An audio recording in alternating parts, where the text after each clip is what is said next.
Technology थी, वो इनके पास भी थी, सब कॉन्टिनेंट के लोगों के पास भी थी वो। तो एरो से आग लग जाती थी। तो अब एक तरफ हाथी चिंघाड़ रहे हैं, दे वर ट्रैम्पलिंग देयर ओन आर्मी, लोगों को गोलियां लग रही हैं राइफल की, उनको जिनको गोली लग रही है उसे पता ही नहीं है क्या चीज लगी है मुझे, उनके नजदीक तो कॉन्सेप्ट ही नहीं था राइफल्स का।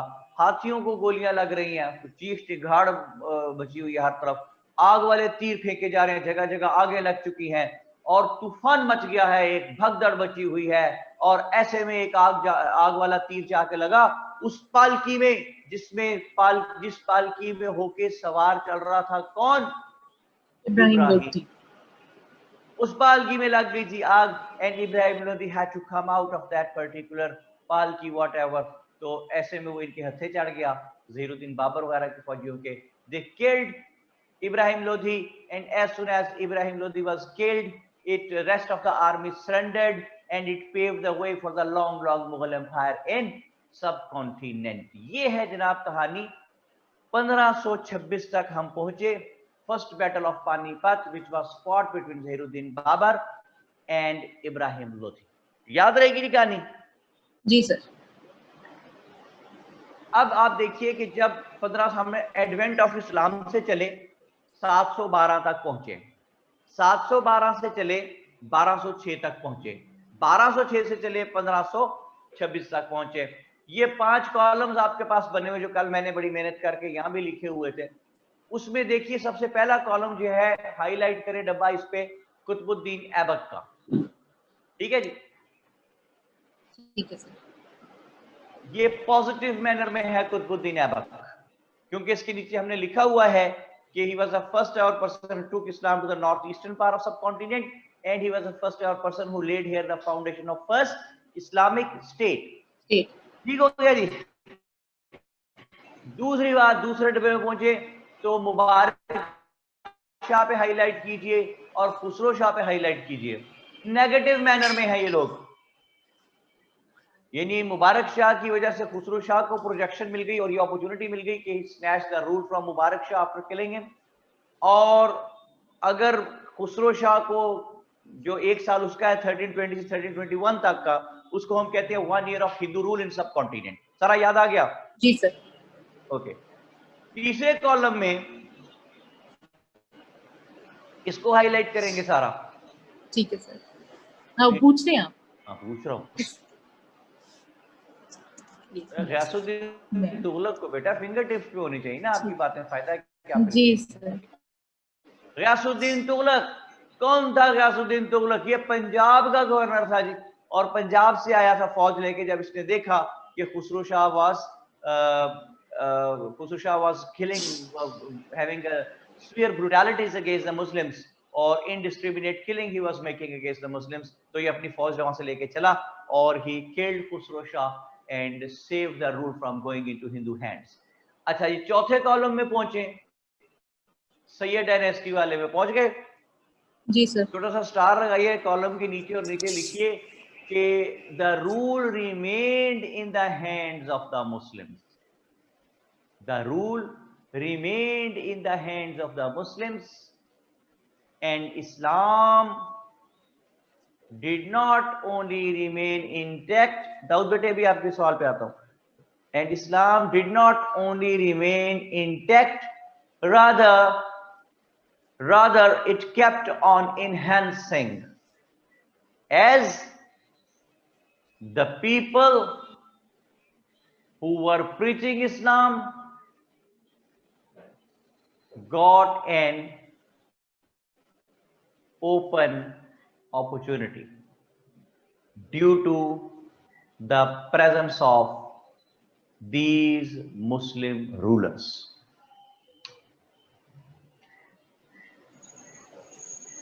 सारा समझ आ गई बात? जी सर। ओके। पांचवें कॉलम में पहुंचिए तो यहाँ इब्राहिम लोधी को जो है हाईलाइट कीजिए, इसलिए कि ये गेम चेंजर है।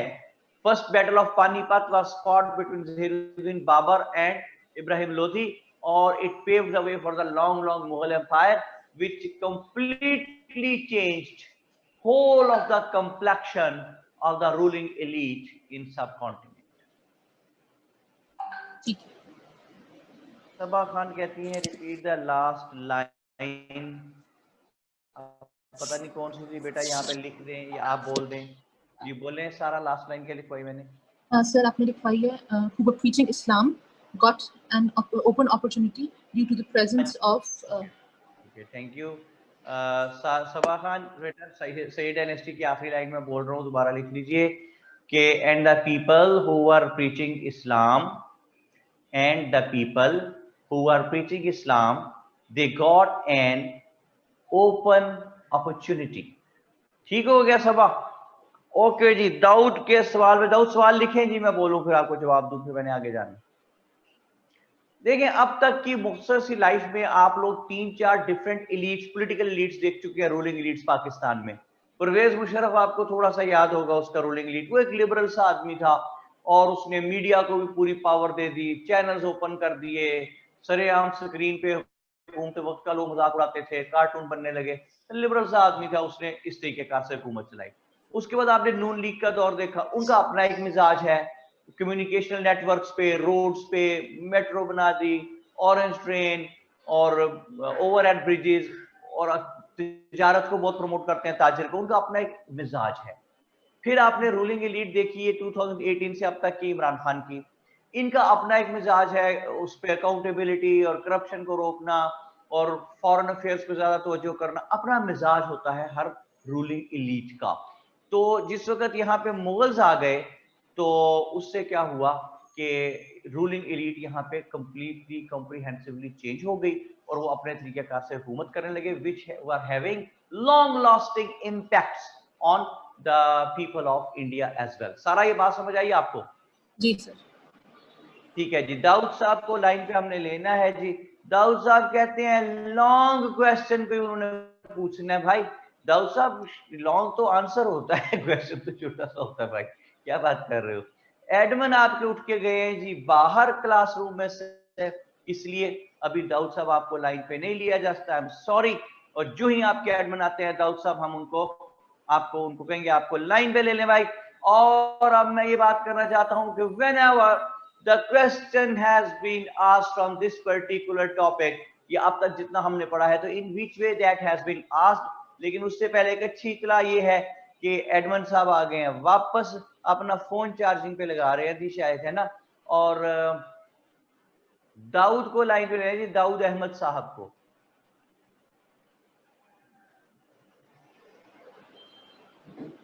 जी सारा बेटी से इजाजत जी। Sara, nice talking you, thank you very much, god bless you sir, thank you, Allah हाफिज़। अस्सलाम वालेकुम, गुड मॉर्निंग सर। वालेकुम अस्सलाम। दाऊद कैसा है बेटा? अल्लाह पाक का करम सर, आप कैसे? पहले तो ये बताइए कि यहाँ तक की बात सारी समझ आ गई है आपको? यस सर, मुझे काफ़ी बात समझ बुक है a brief history of Pakistan जी सर। उसमें ना हम बात कर रहे हैं कुतुबुद्दीन ऐबक को जो आया था सब कॉन्टिनेंट में, उसने फर्स्ट वेव चलाई थी इस्लाम की। वो उससे पहले की बात करते हैं जब ये मुस्लिम खिलाफत में। भाई एक सेकंड दाऊद साहब, आपने बात शुरू ही बेटे गलत की है। मैंने ये कब कहा है कुतुबुद्दीन ऐबक ने फर्स्ट वेव चलाई थी इस्लाम की? वो मैंने तो कितनी पुरानी कहानी आपको सुनाई है कि सन्नान बिन सलमा ने मकरान पे कब्जा कर लिया था, वहां पे उसने मुसलमान गवर्नर बिठा दिया था एक। अब्बास बिन ज़ियाद ने केच पे कब्जा कर लिया था, वहां मुस्लिम गवर्नर बिठा दिया था। मोहम्मद बिन कासिम आ गया था, वो इस्लाम को दूर तक ले गया था। तो हमने तो सारा तो कुतुबुद्दीन ऐबक के खाते नहीं डाला, कुतुबुद्दीन ऐबक के खाते हमने डाला है फर्स्ट इस्लामिक स्टेट की बुनियाद रखना। ठीक है, इस्लामिक स्टेट। ठीक है बेटा जी, आगे कैरी ऑन जी। बस सर यही कंफ्यूजन थी मुझे कि हम उसको एज ए हिस्ट्री में उसको यहाँ डिस्टोर्ट कर रहे हैं या फिर वो हमारे सिलेबस के रेलिवेंट नहीं है। फिर मेरा यही एक कंफ्यूजन आ रही थी जब मैंने उसको रीड आउट किया था, वो उसी के सिलसिले में मैंने क्लियर आउट करना था। हाँ जी बिल्कुल ठीक है, क्लियर होगी बेटे बात?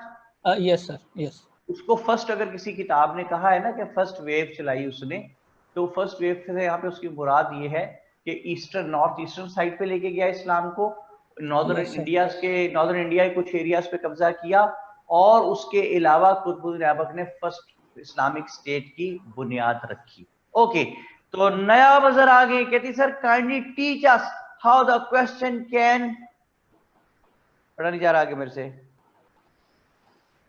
go and how to structure it plus give us practice questions come.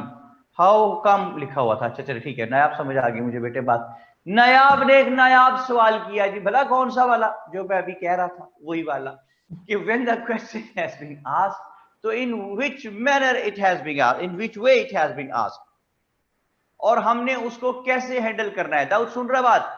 Yes sir. Okay, question जब आता है तो आता है, अब तक जितना पढ़ा है कि write a comprehensive note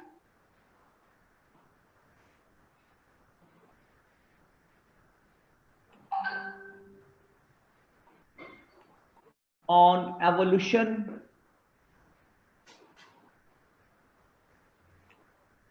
and growth of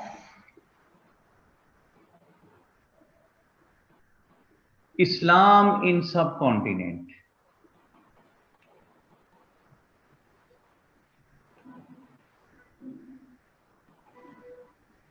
तो सुन लें, समझ लें, अगर आपने संजीदगी के साथ सीएसएस करना है, जैसा कि माशाल्लाह आप कर रहे हैं कोशिश, तो सवाल को पढ़ना सीखें। सीएसएस में सवाल सामने पहले छोड़ दें सारी दुनिया जहान के कान, पहले आप सवाल को समझना शुरू कीजिए कि सवाल क्या है। कहता है राइट अ कॉम्प्रिहेंसिव नोट। यहां पहुंच के आप रुक जाएं और अपने आप को समझाएं कि वो क्या पूछ रहा है। वो पूछ रहा है कि राइट अ कॉम्प्रिहेंसिव नोट। अपने दिमाग को आमादा कीजिए कॉम्प्रिहेंसिव नोट लिखने के लिए। हमारे ब्रेन में डिफरेंट सेक्टर्स हैं, लाखों करोड़ों की तादाद में, वो एक्टिव होते हैं जब उनके बारे में कोई बात आती है। तो अपने ब्रेन को कहे भाई एक कॉम्प्रिहेंसिव नोट लिखना है, तैयारी पकड़ ले। दाऊद समझ आ गई बात आपको? Yes sir.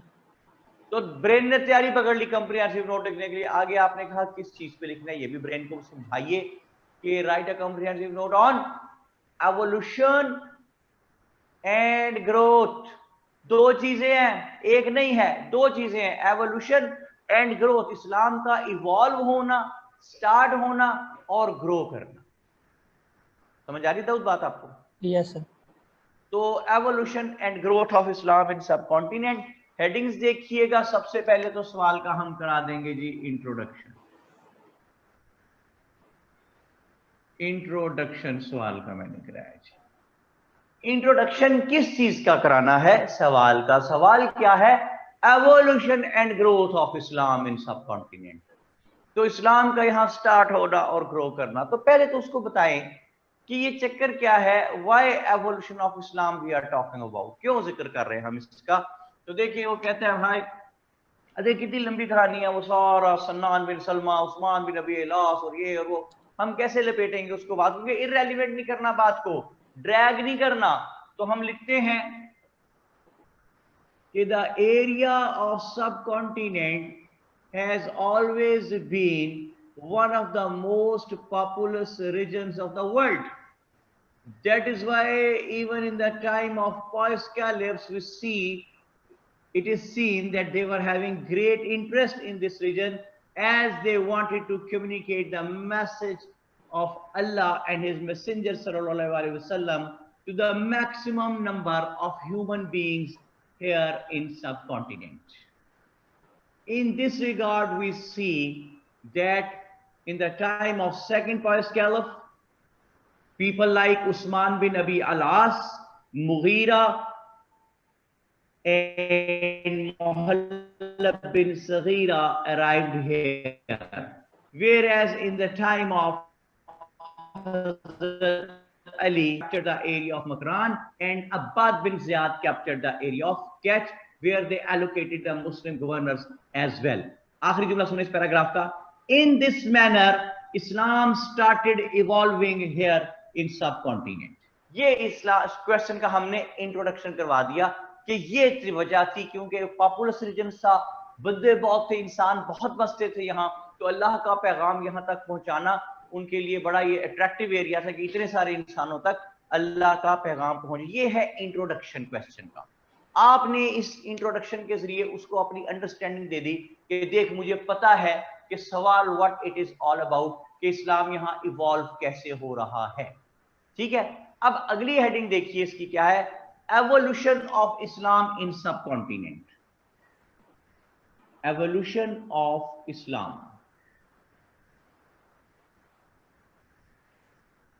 ले जनाब, एवोल्यूशन ऑफ इस्लाम, ठीक है। After the valuable services rendered by the above mentioned people in the time of pious caliphs, जुमला समझ आया आपको? After the valuable services rendered by these people in the time of pious caliphs, अब ये बात अंदर आ गई जो हम पहले ऊपर जिक्र करके आए हैं। pious caliphs in pious caliphs, it can be seen that the Arabs, who are really very good at trade, and for trade purposes they had gone to the distant places. In this regard, we see that few Arab merchants who had reached the area of southern India, where it is an island of Ceylon. Few Arab merchants died there, and when their dead bodies, widows, orphans were coming back to their native place, they were captured by the pirates of Sindh in the time of Raja Dahir. देखिए वो सारी कहानी मैंने लपेट दी, वो गए, बीमार हो गए, मर गए, विडोज, ऑर्फन का शिप, वैल्यूएबल प्रीशियस गिफ्ट्स और 8-6 शिप और, ठीक है। When these Muslims were arrested in Sindh, in the area of Sindh, then the governor of the eastern side of Muslim Empire, Hajjaj bin Yusuf, requested the then Raja of Sindh, Raja Dahir, to release those prisoners, release those Muslim prisoners, but Raja Dahir refused. हाँ जी, कहानी समझ आई आपको? Yes sir. Dawood Yes बोला sir. करो यार, Yes sir. But Raja Dahir refuse. Daud ये बात ठीक है, राजा दाहिर रिफ्यूज, इनकार कर दिया उसने। Yes sir. Yes. अब मेरी बात सुन, ये CSS जो है, it's all about expression, it's a game of expression. कि आपका एक्सप्रेशन क्या है, लिखते कैसे हैं आपको चीज। तो देखें, मैंने कहा राजा दाहिर रिफ्यूज, बात ओके, ओके है। एक स्टूडेंट लिखता है the accident proved fatal and the old man died. इसका क्या मतलब है दाऊद, कि बंदा मर गया? यस, मर गया। Yes sir. दूसरा स्टूडेंट लिखता है the accident proved fatal and the old man could not survive. इसका क्या मतलब है? मर गया। अगला स्टूडेंट लिखता है the accident proved fatal and the old man had his last breath. इसका क्या मतलब है कि मर गया। एक स्टूडेंट लिखता है the accident proved fatal and the old man kicked the bucket. इसका क्या मतलब है? मर गया। एक स्टूडेंट लिखता है the accident proved fatal and the old man paid the debt of nature in the hospital. वो इसका क्या मतलब है? मर गया। मतलब एक ही है, लेकिन कहने के तरीके का फर्क है, एक्सप्रेशन का फर्क है।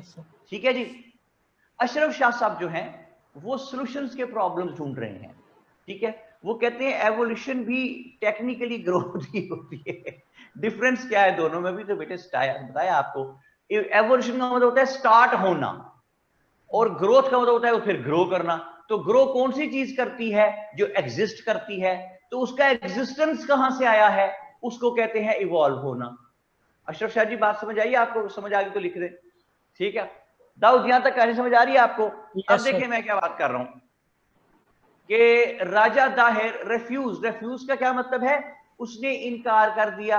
यार अब अवैस शायद क्या कह रहे हैं, sir like Benazir murder, killed, assassinated or no more with us.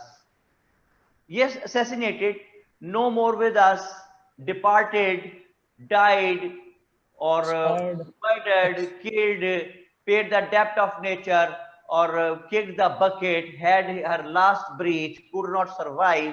बात एक ही है, लेकिन बात जाती कहां पे है? आपके एक्सप्रेशन के लेवल पे जाती है कि किस लेवल से आप किसी चीज को एक्सप्रेस करते हैं। तो मैं कहता हूं राजा दाहिर refused, या कहता हूं when and Raja Dahir gave a cold shoulder, ठीक है, when Raja Dahir gave a cold shoulder, then Hajjaj bin Yusuf sent here a brave Muslim general whose name was Ubaidullah with 1,000 soldiers, but all those were killed or captured by the local Brahmins. Then Hajjaj bin Yusuf sent here a young boy, Muhammad bin Qasim, who was his son-in-law and nephew as well. He was a great general, and due to having some scientifically advanced technologies with him, which is known as manjaneek, cannon, ठीक है जी, he strategized the war in a wonderful manner and threw stones with the help of manjaneek, played with the weakness of the local Brahmins as they were superstitious. He managed to defeat the local Brahmins. वो लंबी सारी जंग जी मंजनीक थी कि 1200 बंदे operate करते, पत्थर फेंकते थे, झंडे पे जा लगे, झंडा गिर गया जी, जंग स्टार्ट हो गई जी, किले में दाखिल हो गए, सब खत्म।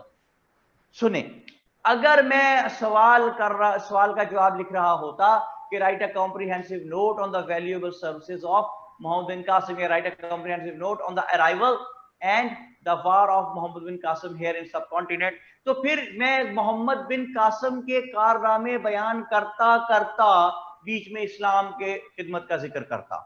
लेकिन अब तो पूछ ही वो इस्लाम का रहा है, तो मैं इस्लाम की आमद का बताते बताते बीच में कासिम का जिक्र कर रहा हूं। बड़ी थिन लाइन ऑफ बाइफर्केशन है बीच में। दाऊद, समझ आ रही है बात आपको? Yes sir. ओके, तो कहां तक बात पहुंची जी? Defeated the local Brahmins, then he imposed here such kind of generous policies which were never experienced the locals before that. ठीक है जी? यस। जैसे कि अब बुलेट्स में उसके सर्विसेज ले आएंगे।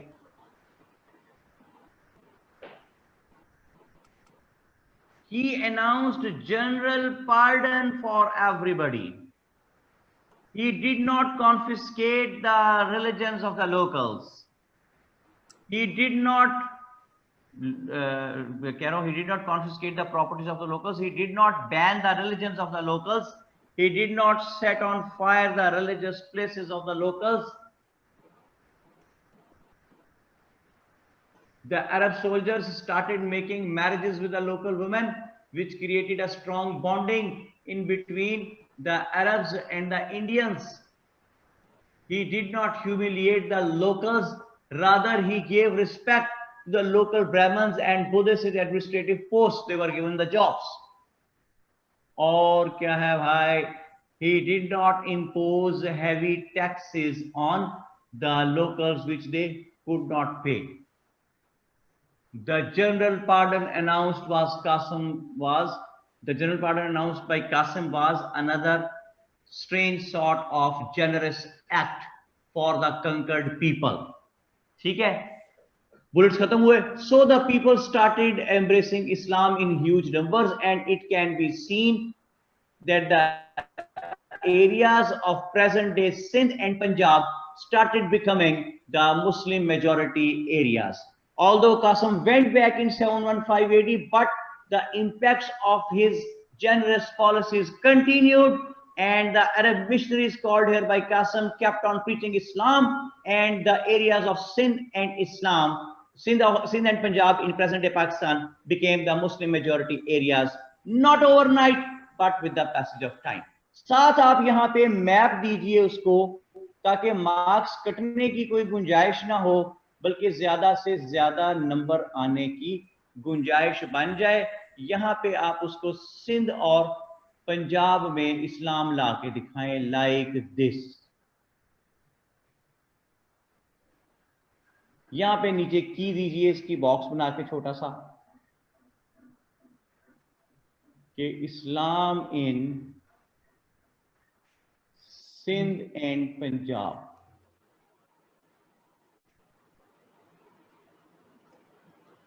जी दाऊद, समझ आ रही बात आपको? Yes sir.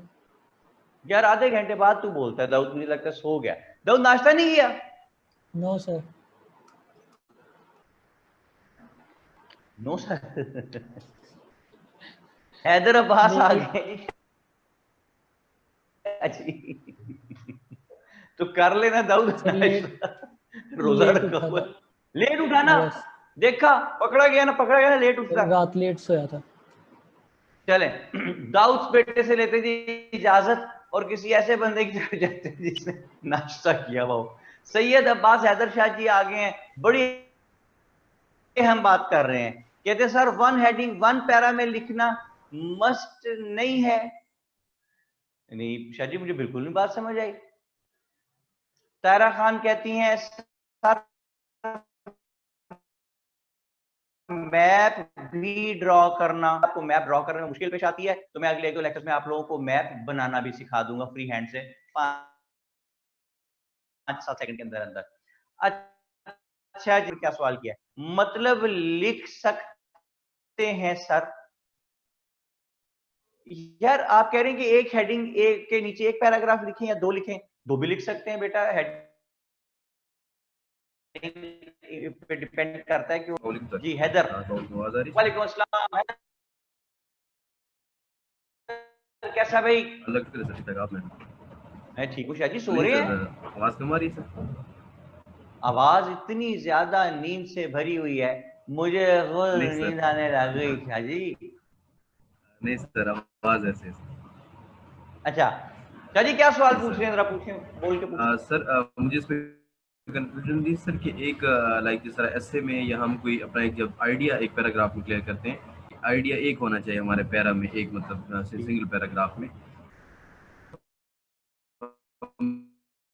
जिस तरह एवोल्यूशन है इसमें आप जो पॉइंट्स लिख रहे हैं तो वो मतलब आप एक बुलेट्स की शक्ल में लिख रहे हैं ना, तो एक पैरा से तो हम आउट तो ये पूछ रहा था कि ये मस्ट है कि हम शर्त नहीं है कोई कि आप एक आइडिया होना चाहिए इसमें? नहीं शाह जी देखिए, आप कह रहे हैं कि हम उसमें पैरे में से आउट हो गए हैं, ऐसी बात नहीं है। जो एक हेडिंग है ना एवोल्यूशन, उसके नीचे आप चीजें बयान करते चले आ रहे हैं ना, ठीक है। उसके नीचे आप देखिए, हम एवोल्यूशन में एवोल्यूशन ऑफ इस्लाम बयान कर रहे हैं सब कॉन्टिनेंट में। उसमें हम पहले लेके आए हैं नॉर्थ ईस्टर्न पार्ट को, नॉर्थ वेस्टर्न पार्ट को, जो प्रेजेंट डे पाकिस्तान है। इसमें हमने सिंध और पंजाब का जिक्र किया है कि यहाँ पे इस्लाम आ गया मोहम्मद बिन कासिम की वजह से, ठीक है। जो बुलेट्स में हम जा रहे हैं वो तो हम उसी की कंटिन्यूटी है ना, उसी बात की कि कासिम ने फतह हासिल कर ली और फिर instead humiliating the locals he give respect to the locals, और इन पॉलिसीज की वजह से। तो बजाय इसके कि हम अगली हेडिंग भी बीच में एक डाल दें कि impacts of policies of Mohammad bin Qasim, वो भी सवाल और तरफ चल पड़ेगा, वो मोहम्मद बिन कासिम पे चल पड़ेगा सवाल। अगर हम यहाँ हेडिंग देते ना impacts of the policies of Qasim, पहले हम लिखे कि पॉलिसीज ऑफ मोहम्मद बिन कासिम, वो फिर मोहम्मद बिन कासिम पे, अगर मैंने पहले अर्ज किया आपसे कि अगर मोहम्मद बिन कासिम पे सवाल में अटेम्प्ट कर रहा होता तो फिर मेरा तरीका ही और होता, मेरी हेडिंग्स और होती। अब तो मैं एवोल्यूशन एंड इस्लाम को बयान कर रहा हूँ, Islam evolution and growth of Islam को बयान कर रहा हूँ, इसलिए इसकी हेडिंग्स और हैं। समझ आई शाह जी बात आपको? जी सर। और इंट्रो तो एक ही पैरा में होगा सर, ये मस्ट है या इंट्रो तो लास्ट ऊपर खत्म हो गया यार पैराग्राफ में, ये देखें। अच्छा मतलब इसे तो सर हम एक ही पैराग्राफ में लिखेंगे ना? हाँ एक पैराग्राफ तो कोई बुलेट्स पॉइंट्स वगैरह नहीं होते? नहीं उसमें नहीं, इंट्रो में पॉइंट्स नहीं होंगे, इंट्रो तो एक पैराग्राफ है ना बेटे, वो खत्म हो गया। उसको तो एवोल्यूशन ऑफ इस्लाम आ गई है, ये कहाँ है ये एवोल्यूशन ऑफ इस्लाम जो लिखे ना यार, इसको दे दिए हेडिंग, दे हेडिंग मुकम्मल कर लें, वेस्टर्न नॉर्थ वेस्ट ऑफ सब कॉन्टिनेंट, नॉर्थ वेस्ट ऑफ सब कॉन्टिनेंट, यानी नॉर्थ वेस्ट ऑफ सब कॉन्टिनेंट क्या क्या है? Present day Pakistan. तो प्रेजेंट डे पाकिस्तान में शाह जी कितनी चीजें हैं? सिंध, पंजाब और फिर केपीके और बलूचिस्तान। तो अगली हेडिंग में देता हूं यहां पे Islam in KPK and Balochistan, KPK and Balochistan. अब देखें वो कितनी लंबी, ये आर्ट सीखें हैदराबाद शाह जी, ये आर्ट सीखें कि आप जब किसी चीज को एक्सप्लेन कर रहे हैं तो ये देखना है किस पर्सपेक्टिव में रहते हुए एक्सप्लेन कर रहे हैं। तो अगर तो मेरा पर्सपेक्टिव जो है एक्सप्लेन करने का वो ये हो कि मैं सुल्तान महमूद गजनवी पे नोट लिख रहा हूं, फिर उसको लिखने का तरीकाकार ही बिल्कुल और है, और मरियम इमरान कहती हैं sir is it necessary to make headings? Not necessary, आपको कोई कंपल्सरी थोड़ी हेडिंग्स हैं, लेकिन थ्योरी के जो पेपर्स हैं उनमें हेडिंग्स आपको दे देनी चाहिए। बाज़ औक़ात जो आपका एग्जामिनर है वो हेडिंग्स को आपके डिफरेंट पॉइंट्स समझ के कैटेगराइज कर रहा होता है पेपर को, तो जरा सहूलत हो जाती है ये। लेकिन बहरहाल और लेवल है, अगर आप पूरा भी एक तरह से लिख देंगे ऐसे की तरह भी उसको तो भी कोई हर्ज नहीं है, लेकिन क्यों हम डिफरेंट पॉइंट्स क्यों ना बनाएं उसके। अच्छा जी, तो अब बात ये आ गई हैदर अब्बास कि आप इस आर्ट को सीखें। अब देखिए वो कितनी लंबी कहा, हैदर सो गया? नहीं सर, सुन रहा हूँ बात यार बोलते रहो तो साथ, मुझे लगता है कोई साथ है मेरे। जी सर। ओ एडमिन भाई, शहजादे चाय मंगवा बेटे।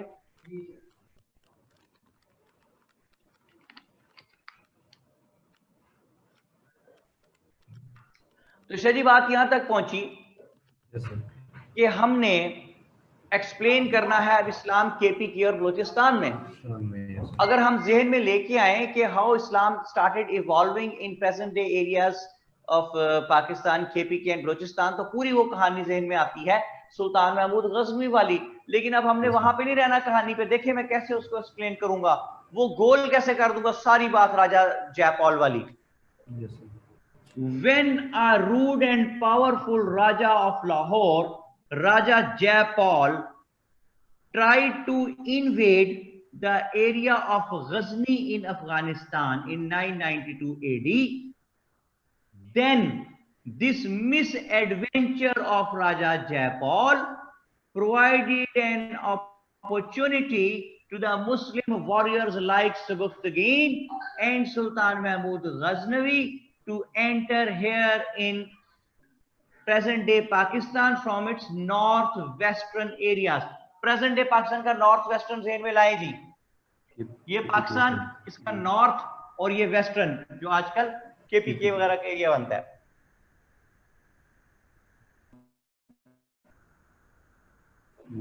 So then 7 Sultan Mahmud Ghaznavi launched 17 attacks here in different parts of subcontinent, and whatever area he used to conquer, he used to appoint there a Muslim governor.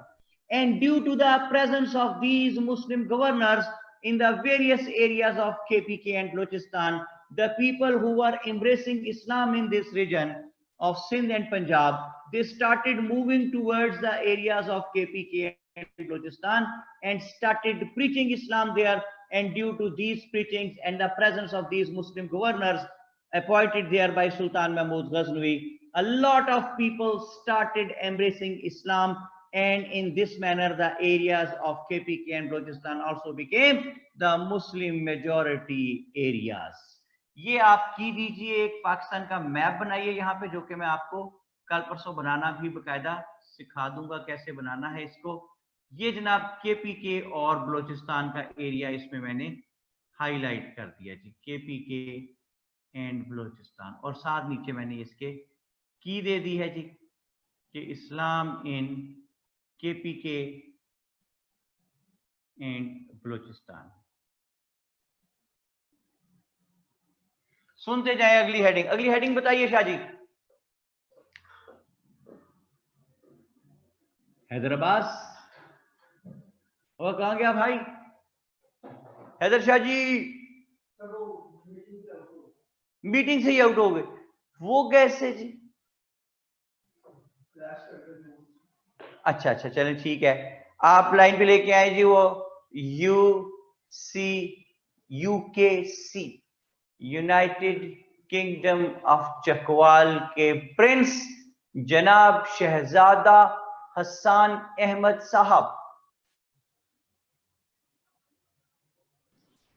अस्सलाम वालेकुम सर। अस्सलाम वालेकुम। कैसा भाई? ठीक है अल्हम्दुलिल्लाह सर, आप सुनाएं क्या हाल है? वेरी गुड हसन, आपकी आवाज सुन के दिल खुश हो जाता है। आप थैंक यू सर। बोलते हैं प्रेजेंट लैंग्वेज में बोलते हैं, और हरगिज ये एक सामने क्लास में बैठ के स्टूडेंट ऐसे बात करे, फिर देखो मैं क्या करता हूँ। सर ये बात पूछनी थी, ये शगर कासिम आया है तो यहाँ पे क्या हालात थे? भाई मैं कोई फरमाइशी प्रोग्राम नहीं कर रहा। तो ऑनलाइन क्लासेस में सोए पड़े हैं बिस्तर में, साथ चाय का कप आगे रखा हुआ है जनाब, और सोए हुए बड़ी मुश्किल से हाथ बाहर निकाल के मोबाइल देख के क्लास पढ़ रहे हैं। यार ये कौन सा तरीका है? आप सिर्फ ये जरा अपने आप को समझाइए कि आप बाकायदा क्लास पढ़ रहे हैं, आपने बाकायदा जी अगर सर। अकेडमी आना हो तो कितनी मुश्किल पेश आए। तो जी आप सर। नहा धो के फ्रेश होके बैठे सामने कैमरे के, अपने आप को ये यकीन दिलाइए कि यू हैव कम समवेयर। ठीक जी है, सर, बिल्कुल तो आप एक्टिव रह सकते हैं ना। Hyderabad right Shah sir. जी आप वापस आ गए हो, कहते हैं सॉरी सर वो आवाज नहीं आ रही थी तो रिकनेक्ट किया। क्या बात है जी, किस्मत से मेरा घर भी तेरे घर के मुकाबिल ना हुआ, वो तू ना आती तेरी आवाज ही आया करती। तो हसन कैसा है बेटे, सब ऑल फाइन? जी सर, अल्हम्दुलिल्लाह सब गुड। तलागंग आपका कैसा चल रहा? सर अल्हम्दुलिल्लाह बहुत अच्छा, मौसम बहुत अच्छा हुआ है, 2 दिन से बारिश हो रही है, वेरी गुड, आज वेरी। नहीं है। आज बारिश नहीं हो रही। ये जी तलागंग आपका क्या पहाड़ी इलाका है? नहीं सर, एक्चुअली फोटुआर है बेसिकली, छोटी मोटी मतलब पथरीला इलाका भी है, मैदानी भी है, मिक्सअप है। मेन आपकी प्रोडक्ट क्या है एग्रीकल्चरल क्रॉप्स में? सर मूंगफली। मूंगफली है, वेरी गुड जी, वेरी गुड। अच्छा जी, तो आप मूंगफली लगाते हैं वहां कहीं हसान? जी सर अल्हम्दुलिल्लाह अभी फसल चल रही है, होप सो 2 महीने तक तैयार हो जाएगी इंशाल्लाह। अच्छा अच्छा अच्छा, वेरी गुड वेरी गुड। तो फिर हम भी मूंगफली खाएंगे यार, इसका मतलब ये पूरा इंशाल्लाह सर श्योर, अगर सेशन फिजिकल सेशन स्टार्ट हुआ तो इंशाल्लाह जरूर sir, it will be due. अच्छा, लेकिन अगर सेशन खत्म हुआ फिर आप मूंगफली खाने के लिए नहीं नहीं? सर, फिर मैं आपको भिजवा दूंगा, आप मुझे काइंडली एड्रेस सेंड कर। और मेरे भाई यही कहा है आपने, उसामा बिन बाबर, मरियम इमरान, दानियाल इमरान, सैयद हैदराबाद शाह जी सुन लें, हसान अहमद ने ऐलान किया है कि अगर सेशन चल रहा हुआ तो मूंगफली खाने को मिलेगी वरना नहीं मिलेगी। नो ओए, sir, no sir, I will send sir, no issue. नहीं अब नहीं, अब अगर सेशन चल रहा होगा तो ओके। और फरज जेब कहते हैं टू एवरीवन, जी फरज जेब वो कह रहे हैं टू एवरीवन, लेकिन शर्त मेरे बेटे उन्होंने ये लगाई है फरज जेब कि वो कहते हैं हसान अहमद कि अगर सेशन चल रहा हुआ ना ये, फिर मूंगफली भेजूंगा वरना लानत भेजूंगा। ठीक है, ये कह रहा है वो। ला खौल वला कुव्वत। स्पॉगमा इफेक्टर कहती हैं जी फिजिकल क्लासेस नहीं होती बेटा, फिजिकल एजुकेशन थोड़ा ही है, फिजिकल क्लासेस कैसे ऑनलाइन हो रही है, बस ऑनलाइन चलेंगी। उसामा बिन बाबर क्या कहते हैं, शक्ल बना के भेजिए इमोजी, कह रहे हैं मूंगफली नहीं मिले मुझे, मूंगफली में दाना नहीं और हम तुम्हारे नाना नहीं। ठीक है जनाब। और स्पॉग में कहते हैं टीसीएस कर दीजिए मूंगफली आप हसान अहमद साहब, इतनी कौन सी मुश्किल बात है? श्योर सर, एड्रेस भेज दीजिएगा मुझे आफ्टर क्लास सारे। हाँ, वो कह रहे हैं एड्रेस भेज दें, मैं आपको एक मूंगफली टीसीएस कर दूंगा। यार शेख साहब केड़े पासे टुर पे हो अहमद साहब, क्या कर रहे हैं भाई सर मेरे नहीं। चले कोई बात नहीं जी, हमारे नसीब में नहीं थी मूंगफली खाना, नहीं खाएंगे। तो मूंगफली कितनी लगती है आसान आपकी जमीन पे? सर इट डिपेंड्स कि आप काश कितनी करते हैं, बट सर 1 एकड़ के से ऑलमोस्ट राउंड अबाउट अगर मैं ऑन एवरेज लगाऊं तो सर तकरीबन 5 से 6 मन हो जाती है आराम से। तो लास्ट ईयर तो बारिश से वो खराब हो गई थी आपकी? नहीं सर, लास्ट ईयर फसल अच्छा हुआ है एज कंपेयर टू पिछले 3-4 सालों के। ठीक है बाजी। लो जी, ये मूंगफली आप लोगों ने याद रखनी है हसान अहमद साहब की, और इंशाल्लाह अगर सर। चल रहा हुआ तो देखते हैं कि सब लोगों को मूंगफली कैसे टीसीएस करते हैं। क्या बात है जी टीसीएस की, मैं कहता हूँ है लोग डीएचएल के ऑफिस में खड़े होकर कहते हैं, फोन दोस्त का कहते हैं यार टीसीएस करना आया हूं मैं यहाँ पे। देखिए ये है ब्रांड, आपने चीज एक जगह से दूसरी जगह भेजने को ब्रांड बना दिया कि वो टीसीएस कर रहे हैं आप। जी सर, ब्रांड बन।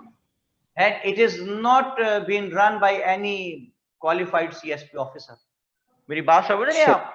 जी सर। जहानत किसी की मिरास नहीं है, कोई भी किसी भी चीज में कामयाबी हासिल कर सकता है। उसामा बिन बाबर कहते हैं मुझे इजी पैसा से मूंगफली भेज दें आप। अच्छा नहीं सॉरी, वो कह रहे हैं सिमिलर टू इजी पैसा। यार मुझे आसान है, मतलब मूंगफली में मेरा ज़हन रह गया। ओके, तो बात हसान कहां तक पहुंची कि आप हमने हेडिंग लिख दी evolution sorry Islam in north eastern part of subcontinent. जी सर, बंगाल में चला गई। अच्छा जी, अब देखें क्या चल रहा है सिलसिला, देखें कैसे वो कितनी लंबी कहानी थी। वो कुतुबुद्दीन है, शहाबुद्दीन गौरी आया, कुतुबुद्दीन ऐबक आया, सारी कैसे लपेटूंगा मैं। क्यों? देखिए जी क्योंकि सर। एवोल्यूशन इस्लाम पूछ रहा है ना। अभी जी मैं सर। एवोल्यूशन पे ही हूं, अभी हम एवोल्यूशन पे ही हैं इस्लाम के। ओके अच्छा जी, तो एवोल्यूशन पे आए तो बात ईस्टर्न पे। हमने कहा कि when in 1192 Shahabuddin Muhammad Ghori captured the area of Lahore, he appointed one of his slaves and son-in-law, Qutbuddin Aibak, as governor of Lahore. From 1192 till 1206, in these 14 years, Qutbuddin Aibak did not only capture few areas of northern India, but he also captured the area of northeastern part of subcontinent, which is Bengal nowadays. In this manner, Islam started evolving in few northern parts of India and in Bengal as well. आगे आप हम इसको की देंगे। अब की कैसे देंगे? पहले आप प्रेजेंट डे पाकिस्तान का छोटा सा मैप देंगे, फिर यहाँ पे गंदे इंडिया का मैप देंगे और बंगाल का देंगे। ठीक है, अब आप ये नॉर्दर्न इंडिया के कुछ एरियाज को हाईलाइट करेंगे यहाँ और बंगाल को हाईलाइट करेंगे। ओके तो इसकी अब आप की देंगे नीचे बॉक्स बना के कि Islam in northern India, Islam in northern India and Bengal. Okay ये हमने जनाब की दे दी। अब हम सवाल के दूसरे हिस्से पे पहुंचे कि ग्रोथ ऑफ इस्लाम इन सब continent, growth of Islam in सब continent.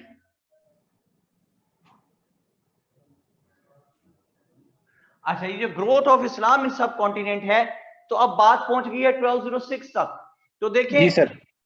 From 1206 till 1526, it was a time of Delhi dynasties here in subcontinent, and in which we see that a person, Qutbuddin Aibak, who belonged to slave dynasty and ruled subcontinent from 1206 till 1210, he was the first ever person who took Islam to the northern areas of India and northeastern part of India, but he is also the first ever person who laid here the first foundation of first Islamic state. बात समझ आएगी आपको? ये हमने क्या किया हसन, वो जो 1206 से 1526 तक का टाइम पीरियड है, जिसमें 5 कॉलम है, उसमें से जो सबसे पहला कॉलम है, उसमें जो सबसे पहला आदमी है, जो एक ही वाइटल आदमी मैंने आपको हाईलाइट करवाया पहले पैराग्राफ में, वो है कुतुबुद्दीन ऐबक। उसका मैंने जिक्र कर दिया।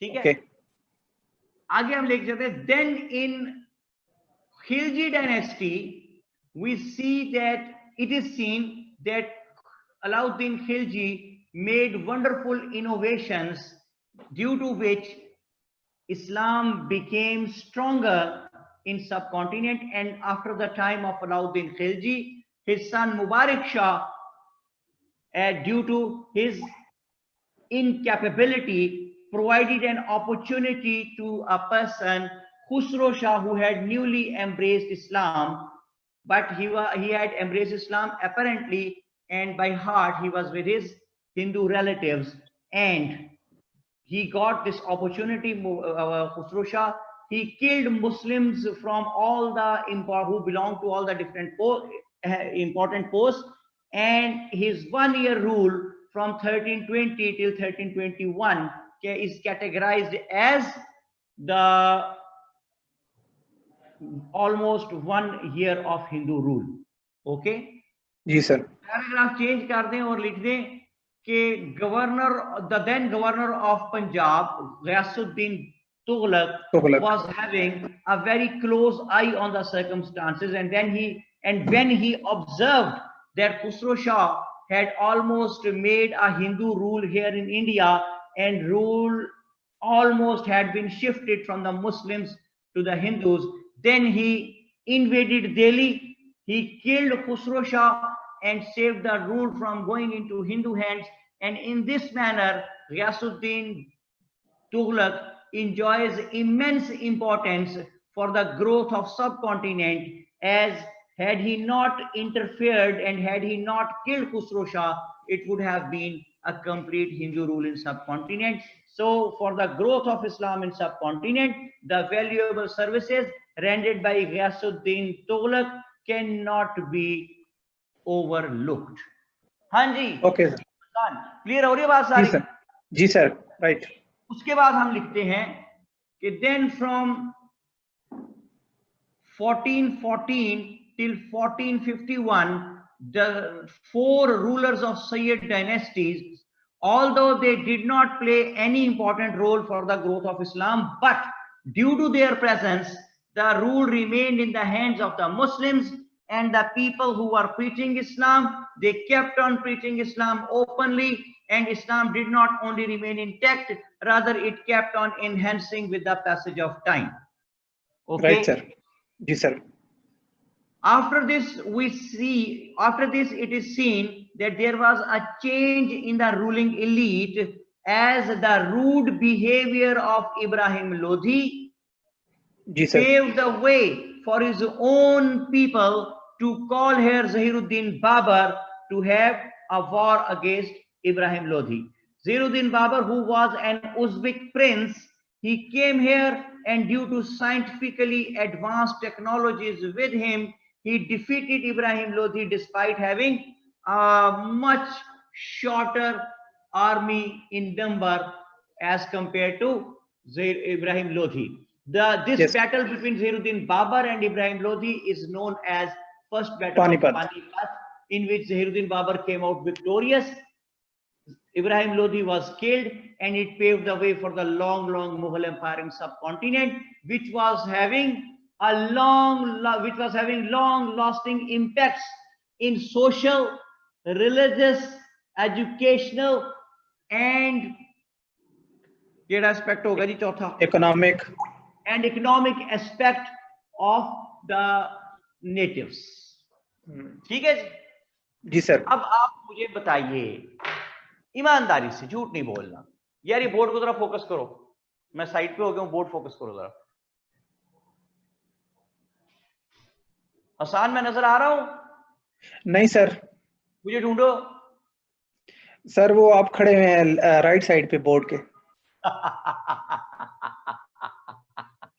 बड़ा इंटेलिजेंट आदमी यार, कमाल है यार बोर्ड फोकस कर, इतना बोर्ड साफ नजर आ रहा है हसन?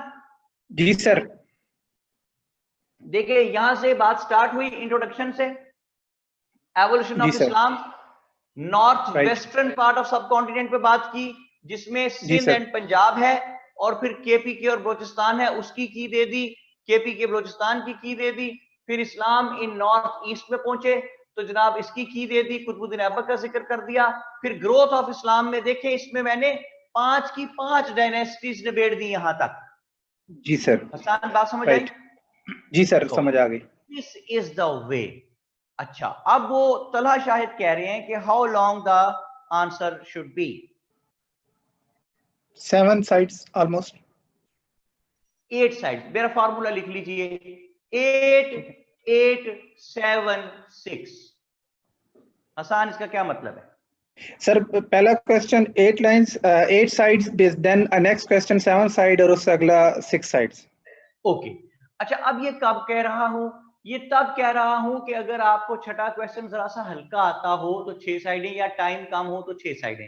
अब ये ना हो कि आपके पास टाइम भी हो, नॉलेज भी हो, और आप मेरी सर ने कहा था 6 साइडों पे तो भाई ये नहीं कहना, अगर कर सकते हैं 8 पे तो करें, लेकिन प्लीज जितनी इस वक्त आपके जहन में एक्टिव आप हो सकते हैं ना, अपने जहन को उतना एक्टिव कीजिए। फिर मेरा जुमला सुने।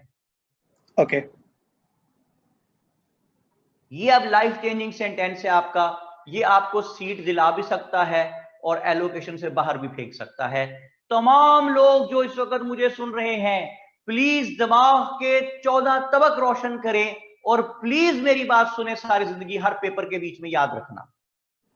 जब आप पेपर देने बैठते हैं, when ever the question paper arrives in front of everybody at all levels of education, it is being divided into 2 parts. वो नहीं कि A part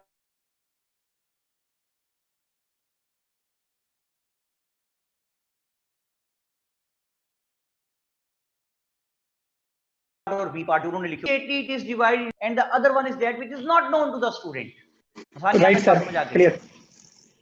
तो अनफॉर्चुनेट एस्पेक्ट हर दुनिया के हर स्टूडेंट की लाइफ का द मोस्ट अनफॉर्चुनेट एस्पेक्ट सुनिए कि this particular part of the question paper which is not known to the student is having such kind of huge impacts on his mind कि उसको वो जो आता होता है ना वो उस पर कंसंट्रेट करना छोड़ देता है, जो नहीं आता ना उसको याद करने की कोशिश करनी शुरू करते हैं, यार ये क्या था, मैंने पढ़ा था कहीं सुना था मैंने। ओके जी सर, बिल्कुल ऐसा ही है।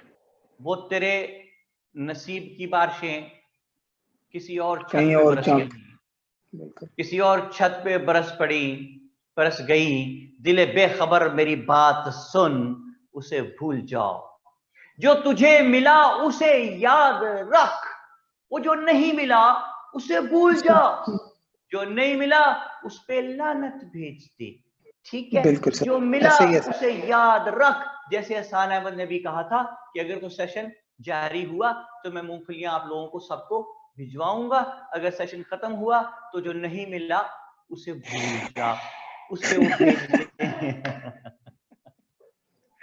अच्छा, मैं वैसे मजाक करते हैं आप लोग। नहीं सर, नहीं सर, अच्छी बात है। ये आप हमें सिखा रहे हैं कि बात जहां भी जाए स्टिक टू द टॉपिक, वापस टॉपिक पे लेके आनी है बात को। हाँ। तो इस वक्त मेरा टॉपिक ये है, क्या टॉपिक है हसन? कि evolution and growth of Islam in subcontinent. हाँ जी, लेकिन आप गलत कह रहे हैं। मेरा टॉपिक इस वक्त ये है, जब सेशन खत्म हो जाएगा तो आपने किसी को मूंगफली नहीं भिजवानी। मेरा सेशन ये मैंने मोड़ के बात को यहाँ पे लेके आना है। ओके, मारिया रेशम क्या कहती है? कहती सर मूंगफली का मौसम नहीं है। बेटे यही तो बात हो रही है, आपने शायद लेट ज्वाइन किया है सेशन को, आज की क्लास को। वो कह रहे हैं कि मैंने कास्ट कर दी है, अगर तो सेशन के बीच में कास्ट मुकम्मल हो गई, सेशन ऑन रहा, तो मैं मूंगफलियां सारे बैच को भेजूंगा, ठीक है? और अगर बैच सेशन खत्म हो गया हुआ, बैच खत्म हो गया हुआ, फिर नहीं भेजूंगा मूंगफलियां। मूंगफलियों का सीजन तो आप ठीक नहीं है। ओके, तो मैं क्या, आपको नहीं आता उसका इतना इंपैक्ट होता है आपकी नर्व्स पे कि स्टूडेंट उसको सोचना शुरू करता है, जो आता होता है वही भूल बैठता है। जी सर, सुने ध्यान से, जो आपको आता है ना यार, आपको शुरू कर दें टका के। टाइम नोट कीजिए, 45 45 40 30। ओके बात समझ? जी सर। 45 45 90 और 40 130 और 30 160। 20 मिनट में आप एमसीक्यू करना है आपने।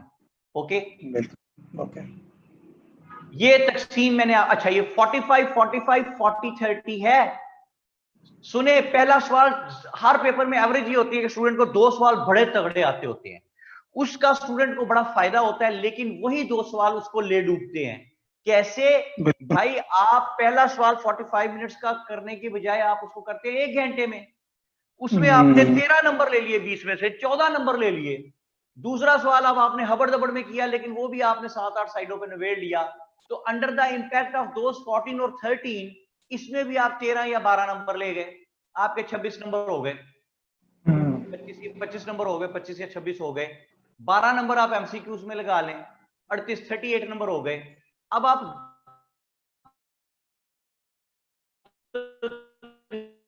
तकरीबन आप 2 सवा 2 उसमें भी 11 नंबर आप ले गए, तो आपके नंबर हो गए 47 48 46 तक पहुंच गए। जो थ्योरी का चौथा सवाल था, यानी पेपर का जो 5वां सवाल था, वो करने के लिए आपके पास बचे 5-6 मिनट। उसमें आप क्या करते हैं, आप 8-10 हेडिंग्स लिख देते हैं सिर्फ, ठीक है? ये मैं हजारों ओकेजन्स पे ऐसे पेपर चेक कर चुका हूं। तो जो सिर्फ हेडिंग्स लिखी है उसके हम 2-3 नंबर दे देते हैं, तो 47 48 पे नंबर खत्म हो जाते हैं आपके। अगर इसी पेपर को आप टाइम डिमार्केट करने में कामयाब हो जाते, तो लाइक लोग कौन है, वो इसी में 61 नंबर लेके बाहर आते। 14-15 नंबरों का फर्क सिर्फ टाइम डिमार्केशन का आर्ट सीखने से पड़ जाता है, फर्क फी पेपर। राइट जी sir. In whole of exam 100 110 15 number का फर्क पड़ जाता है अगर आप टाइम डिमार्केशन सीख लें। ओए वक्त ने सीख ही ली, सॉरी, इश्क ने सीख ही ली वक्त की तकसीम के, अब वो मुझे याद तो आता है मगर काम के बाद। नाइस, जी सर। तो आपने बड़ी सहूलत से 45 मिनट पहले सवाल को, बाद में 45 मिनट दूसरे सवाल को, 40 मिनट तीसरे सवाल को और 30 मिनट चौथे सवाल को, ये कम अज कम बता रहा हूं आपको। मोहम्मद उसामा कहते हैं सर हेडिंग्स आउटलाइन की तरह लिखने हैं या just heading with in answer? Headings with in the answers. मैं इससे एग्री नहीं करता कि आप सवाल से पहले आउटलाइन बना दें। उसकी वजह क्या है? आउटलाइन बनाने में आपको 5 मिनट लगेंगे, तो 4 सवाल आपने करने, 20 मिनट तो आपके यही गए। ओके, बिल्कुल। बात यह कि इन 20 मिनटों में आप जितनी आउटलाइन करें उसके कोई वेटेज नहीं है, कोई नंबर नहीं है उसका। तीसरी बात यह है कि उसका नुकसान है। क्या नुकसान है? कि आप अगर आउटलाइन पहले ही सारी उसको शो कर देंगे, उसने वही अंदाजा लगा लेना काम का क्वेश्चन अटेम्प्ट कर रहा है कि नहीं कर रहा। मोहम्मद अजीज क्या कहते हैं? Sir Moazzam in orientation said keep the length of the answer same, it leaves a good. Yes, बिल्कुल, बहुत कीमती चीज है, बहुत कीमती बात है कि आप length of the question same रखें। लेकिन देखें, सेम का मतलब ये नहीं है कि अगर आपने 897 वर्ड्स लिखे हैं तो बाकी तीनों में भी 897 है। सेम का मतलब होता है ऑलमोस्ट एक जितनी, मिलती जुलती, बहुत ज्यादा फर्क ना हो। जैसे कि मैं आपको कह रहा हूं कि पहले क्वेश्चन आपने किया जनाब 1200 साइडों पे, दूसरा आपने किया 10 साइडों पे, तीसरा आपने किया 7 साइड्स पे और चौथा किया 1 साइड पे। ये बहुत बड़ी प्रॉब्लम है।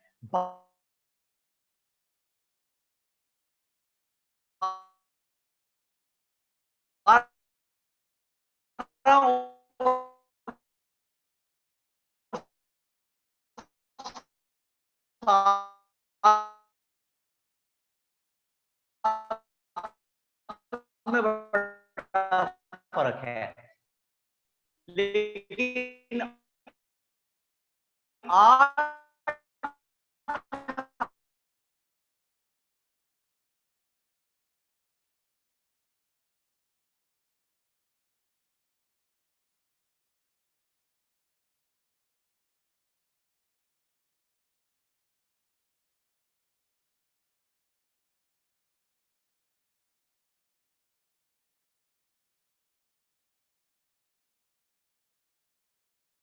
मिनट फी क्वेश्चन के हिसाब से आपके 20 मिनट खा जाएगा और उन 20 मिनटों की कोई वेटेज नहीं बनेगी।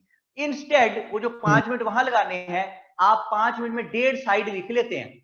3-3.5 मिनट में आपको 1 साइड लिखनी चाहिए, इतनी प्रैक्टिस आपको होनी चाहिए। हसन, समझ आई? जी सर, बिल्कुल क्लियर। तो वो जो 5 मिनट हमने हराम जाया करने हैं उधर आउटलाइन बनाने में, उससे बेहतर नहीं है कि हम 1.5 साइड लिख लें उतनी देर में जिसकी वेटेज है। बिल्कुल सर।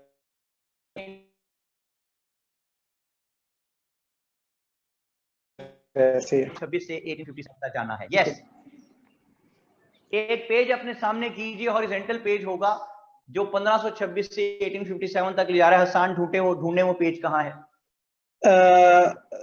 1526। जी सर, ओपन है मेरे पास, मुगल एम्पायर का सर।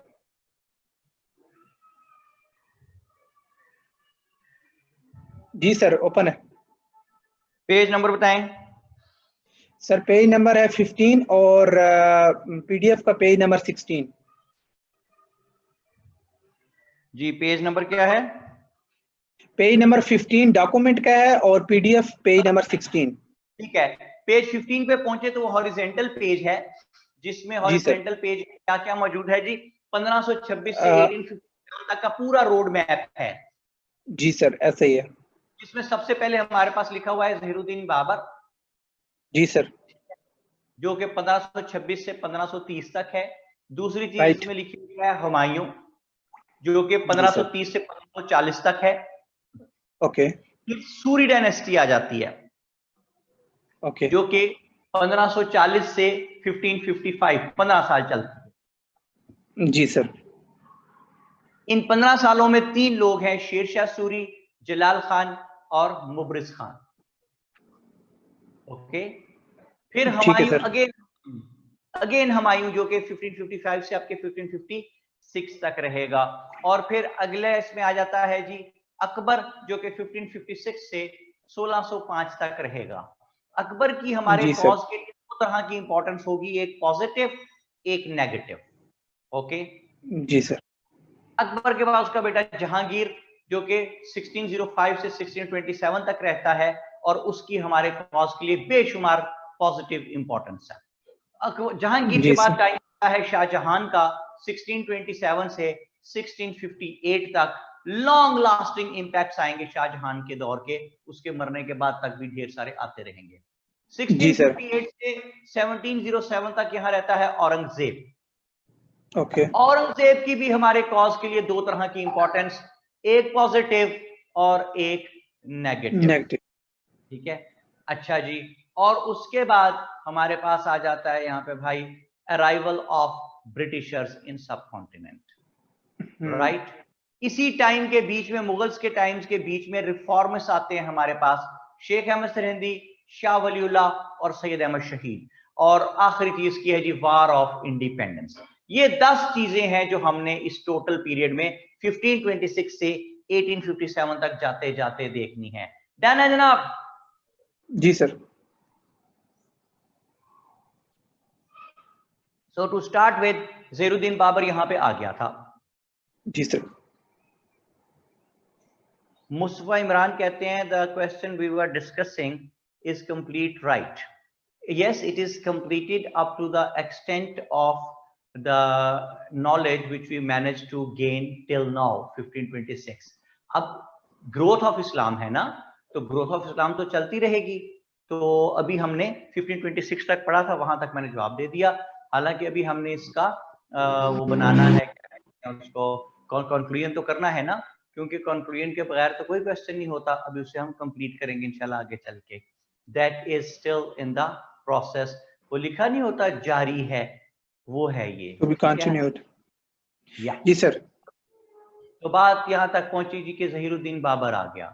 4 साल रूल करता है जी 1526 से 1530 तक। 4 साल का रूल है जी इसका, ज़हीरुद्दीन बाबर का।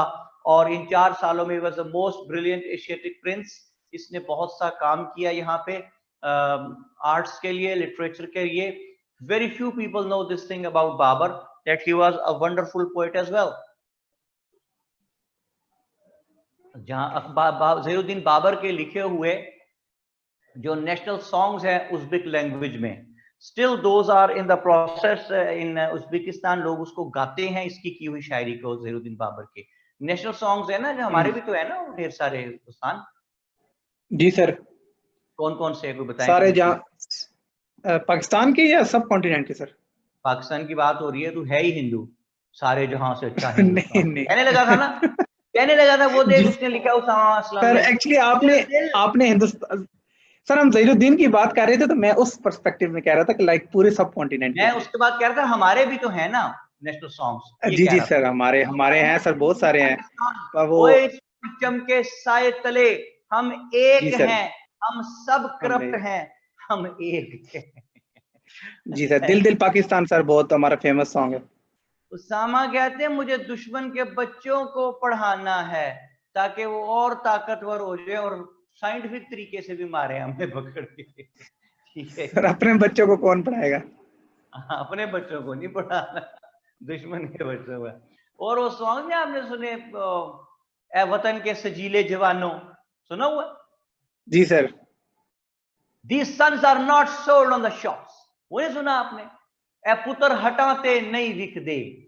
जी सर। नूरजान लबदी फिरे बाजार कूड़े, madam Nur Jahan sir 1965। So these sons are not sold on the shops, why you are searching for them in the market baby। ठीक है हसन साहब? जी सर, वो CSS की एकेडमी में पाए जाते हैं।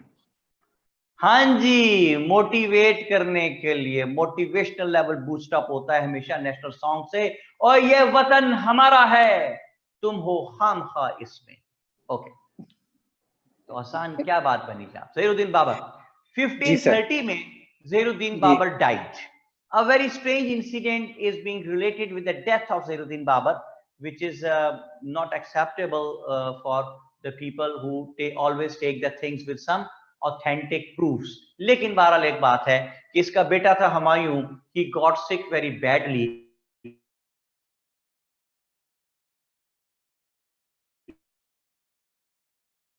और इसने उसके बेटे के इसको है। The same thing happened he got cured Humayun, और वो जो है ज़हीरुद्दीन बाबर वो बीमार हुआ और फिर वो फौत हो गया। एक और वाकया इसकी डेथ से रिलेट किया जाता है ज़हीरुद्दीन बाबर के, कि इसने इब्राहिम लोधी को जब कत्ल कर दिया और फर्स्ट बैटल ऑफ पानीपत में फतह हासिल कर ली, तो उसके बाद इसने महल में पहुंच के जब कब्जा किया तो इसने जो वालदा थी उसकी इब्राहिम लोधी की, उसको कहा कि you would be given the same status as you were enjoying in the time of the kingship of your सन।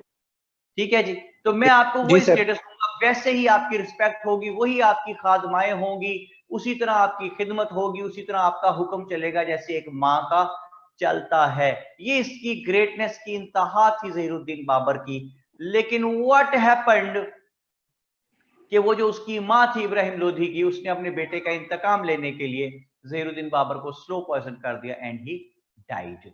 ये दो वाकयात नरेट किए जाते हैं, रिलेट किए जाते हैं इसकी डेथ के साथ ज़हीरुद्दीन बाबर के। आप दो तरीके हैं, आप जिस मर्जी तरीके से मार देना इसको, लेकिन बहरहाल ये मर गया। ठीक है जी, ओके।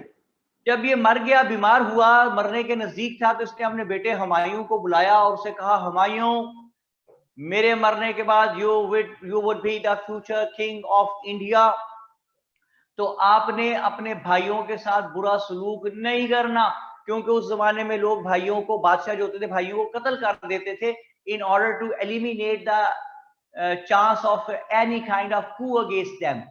ठीक है, any competitor, no competitor should be there, इसलिए हर भाई को वो मार देते। हुमायूं ने कहा, भाई मैं भाइयों का ख्याल रखूंगा, आप बेफिक्र होकर मर जाएं। ठीक है, तो ज़हीरुद्दीन बाबर बेफिक्र होकर मर गया और अब के बादशाह बन गया हुमायूं। हुमायूं बादशाह बना, इसने बड़े अच्छे तरीके से भाइयों को डील किया। He was a just person, he was a generous person. Humayun was, भाइयों के साथ भी बड़ा अच्छा सलूक किया। तीन भाई थे इसके, कामरान, अस्करी और हिंदल। बार बार ना पूछिएगा, मैं बड़ा बोर होता हूं हमेशा इस बात से। तीन भाई हैं उसके, कामरान, अस्करी और हिंदल। कामरान को उसने काबुल का गवर्नर बना दिया, यानी के से कामरान के से काबुल, याद रख लीजिएगा झटके फार्मूले से, के से कामरान के से काबुल। अस्करी को उसने संभल, एक जगह थी, अस्करी को संभल का गवर्नर बना दिया। और हिंदल जो था, वो अजीब सा नाम है हिंदल, तो उसको अलवार का गवर्नर बना दिया, ये भी अजीब सा नाम है, इस तरह याद रख लीजिएगा। तो हिंदल को अलवार का गवर्नर बना दिया। आई रिपीट, कामरान को काबुल का गवर्नर बनाया, अस्करी को संभल का गवर्नर बनाया और हिंदल को अलवार का गवर्नर बनाया। जी सर, ये सिलसिले बिल्कुल ये ठीक इसने भाइयों से सलूक किया। लेकिन भाइयों ने जवाब में क्या किया कि उन्होंने इसके साथ अच्छा सलूक न किया, rather they kept on making intrigues against Humayun, साजिशें करते रहे इसके खिलाफ। ये बहुत कमजोर हो गया भाइयों की साजिशों से। उसका नुकसान ये निकला, नुकसान ये हुआ कि एक बंदा, एक भाई जिसका नाम था Sher Shah Suri, he was originally an Afghan and he was the chief of Bengal in those days. जब उसने ऑब्जर्व किया कि बादशाह बहुत कमजोर हो गया है, तो वो बंगाल से अपनी फौज लेके चला और बादशाह को मारने के लिए। तो 1539 1539 1539 ही reached a place Chausa, CHAUCA, Chausa. 1539 में उसने चौसा पे कब्जा किया, वहां से वो आगे चला दिल्ली की तरफ, और 1540 में 1540 में एक जगह कनौज, KANAUJ, कनौज पे पहुंच गया। और वहां पे हुमायूं की फौज के साथ उसकी जंग जारी थी कि एक सिपाही आया हुमायूं के पास और आके कहने लगा, बादशाह सलामत, वो वक्त दूर नहीं है जब आप पे पड़ने वाली है लानत, क्योंकि वो कनौज पे पहुंच गया है। कनौज पे ऑलमोस्ट वो जंग जीत गया है, हमारे सब फौजी भाग रहे हैं वहां से, तो वो अब अगला स्टेप दिल्ली है। No resistance would be there, वो आएगा, कब्जा करेगा और आपको कत्ल कर देगा। तो इससे बेहतर है कि आप पहले यहां से निकल जाएं। तो हुमायूं ने उसकी बात मानी। हुमायूं ने अपने साथ अपने फैमिली मेंबर्स को, चंद दोस्त अहबाब को लिया और महल की बैक साइड से निकला और वहां से फरार हो गया। और फरार होके वहां से हुमायूं, बोर्ड के हिस्सा नजर आ रहा है जी आपको? जी सर। ये है जनाब अली प्रेजेंट डे पाकिस्तान, ये गंदा इंडिया। यहां से दिल्ली से भाग गए जी हुमायूं, और दिल्ली से भाग के वो पहुंचा है सिंध में। अच्छा जी, ये ऊपर है अफगानिस्तान और ये है साथ ईरान। जी सर। पर्शिया। हुमायूं पहुंचा जी सिंध में, शेर शाह सूरी आके बैठ गया दिल्ली में तख्त पे। अब जी दो सर। तरफा कहानी, दो रुख पे कहानी चलेगी, ध्यान रखना। हुमायूं ठीक है। आ गया है, सिंध में छुपा हुआ है, और शेर शाह सूरी दिल्ली में बैठा हुआ है, और दिल्ली से वो अपने बंदे भगा रहा है इधर उधर के, कहां गया हुमायूं, उसको ढूंढो ताकि उसको कत्ल कर दिया जाए और खतरा हमेशा के लिए खत्म हो जाए। लेकिन हुमायूं तो छुप गया जाके सिंध में। When he was passing by the area of Sindh, तो at the place of Umarkot, Umarkot एक जगह है सिंध में, वहां पे a baby boy was born in his family, Humayun की, जिसका नाम बच्चे का रखा गया अकबर। Okay sir. शेर शाह सूरी ने बंदे पीछे लगाए हुए थे हुमायूं के जासूसों ने आके बताया कि समहाउ उसको पता चल गया कि आप सिंध में छुपे हुए हैं। उसने बंदे इस तरफ रवाना कर दिए, आप फौरन यहां से निकल जाएं। तो हुमायूं वहां से निकला, लेकिन निकलने से पहले उसने एक अहम काम ये किया कि वो जो बच्चा पैदा हुआ था अकबर, उसने कहा ऐसा ना हो दुश्मन मुझे ढूंढते हुए आए, मुझे तो कत्ल करना ही, उन्होंने साथ शहजादा बच्चा नया पैदा हुआ उसे भी कत्ल कर दें। तो उसने अपने एक बहुत ही कॉन्फिडेंट मुलाजिम जिसका नाम बैरम खान था, बैरम खान को वो बच्चा दे दिया छोटा सा जो पैदा हुआ था अकबर, और उसको कहा कि बैरम इसको लेके दूर निकल जाए यहां से, किसी को शक ना हो कि ये बादशाह का बेटा है तेरे पास, वरना जान को खतरा होगा। तो बैरम उसको लेके निकल गया। बैरम कहां गया तारीख खामोश है, लेकिन एक कयास ये है कि वो अफगानिस्तान साइड पे निकल गया था बैरम उस बच्चे को लेके। ठीक है जी सर। अब कहानी के दो रुख वापस आए जी। हुमायूं यहां से भागा तो पहुंचा बलोचिस्तान,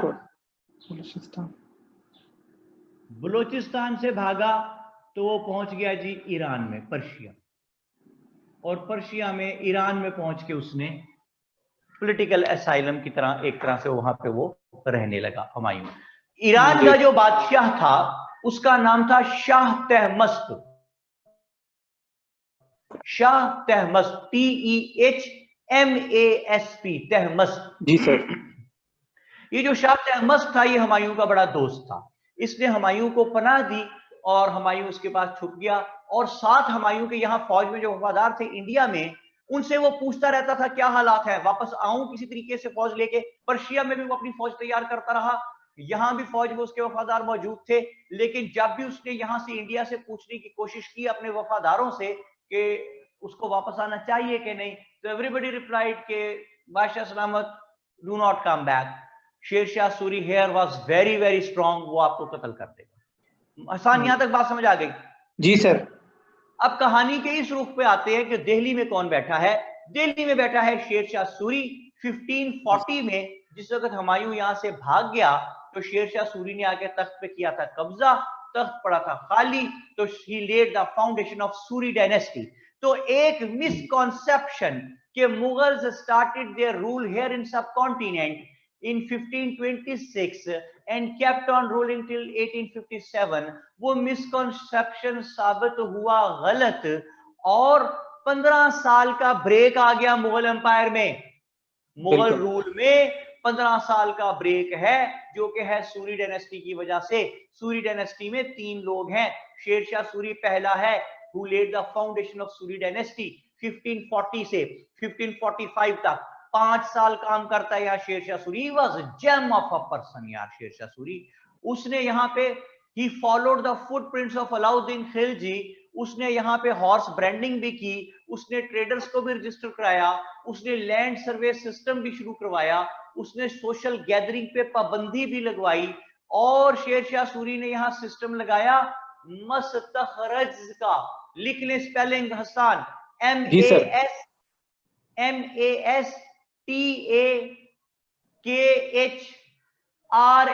MASTAKHRAJS, मस्तखरज। जी सर। ये मस्तखरज करते क्या हैं? They use to collect the revenue, यानी आजकल के दौर के आप इनको रेवेन्यू कलेक्ट करने वाले इंस्पेक्टर समझ लें। तो जगह जगह ट्रेडर से जाके कहते थे, लैंड लॉर्ड से जाके कहते थे कि आपने जमीन इतनी है, आपने इनकम यहां से की है, हमें इतना ये टैक्स दीजिए। यानी पहले तो लैंड सर्वे सिस्टम, लैंड का सर्वे किया इस बंदे ने, कितना काम किया है लैंडलॉर्ड ने या जमींदार ने, और फिर उससे जी सर। जाके पैसे लेते थे, रेवेन्यू ठीक है। कलेक्ट करना, मस्तखरज। मस्तखरज। फिर इसने क्या किया शेरशाह सूरी ने, आप देखिए और आप हैरान रह जाएं, जरा सा गौर करें तो विजन उस बंदे का, शेरशाह सूरी का। हम आज यहां पे पहुंचे हैं ओबोर पे, वन बेल्ट वन रोड पे। आसान समझ आई बात? जी सर। वो उस जमाने में जीटी रोड चलाता है यहाँ पे, grand trunk road.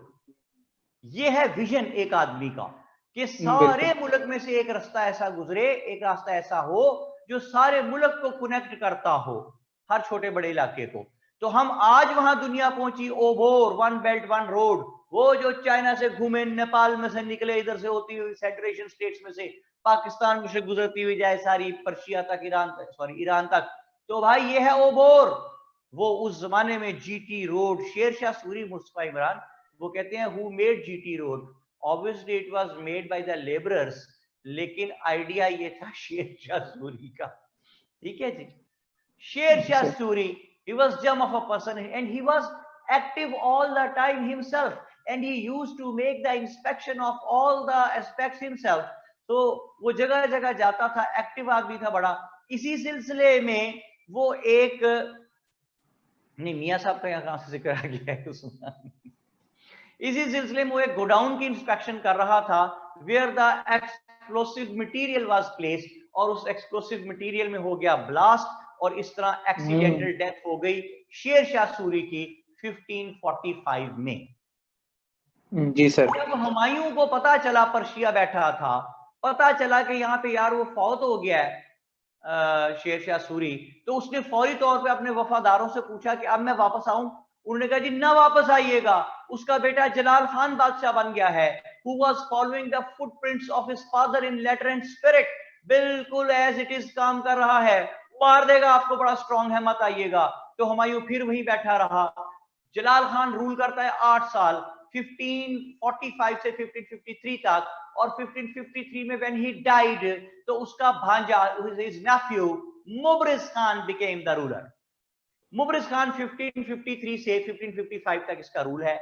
मुबरिज Khan was a weak person, he was a lethargic person, he was an incompetent person, he was a person who was always drunk, dissipation में पड़ा हुआ, याशी में पड़ा हुआ बंदा था। इसने क्या किया कि इसने अपने एक दोस्त को बुलाया जिसका नाम हीमू चंद्रा बकाल था। हीमू चंद्रा बकाल इसका हिंदू दोस्त था, बहुत क्लोज हो गया इसके, और इसने तमाम तरह एडमिनिस्ट्रेटिव अफेयर्स हीमू चंद्रा बकाल के हवाले कर दिए।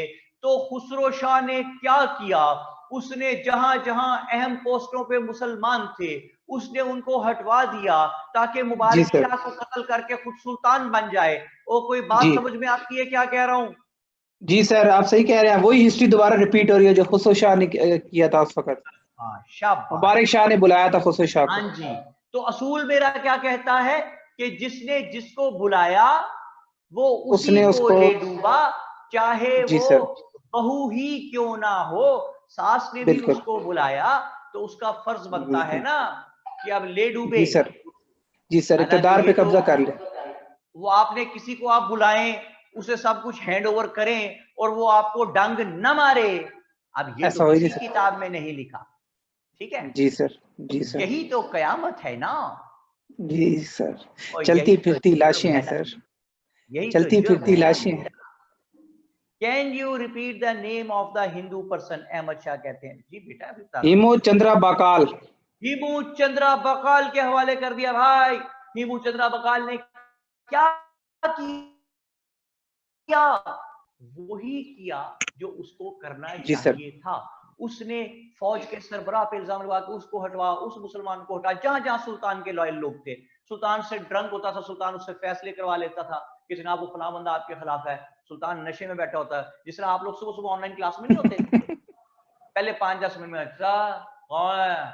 और बादशाह सलामत, वो आपके खिलाफ कत्ल की साजिश कर रहा है, कौन है उसका? बादशाह सलामत, वो फलाना बंदा है, कत्ल कर दिया जाए, सर उतार दो, सर कलम कर दो भाई।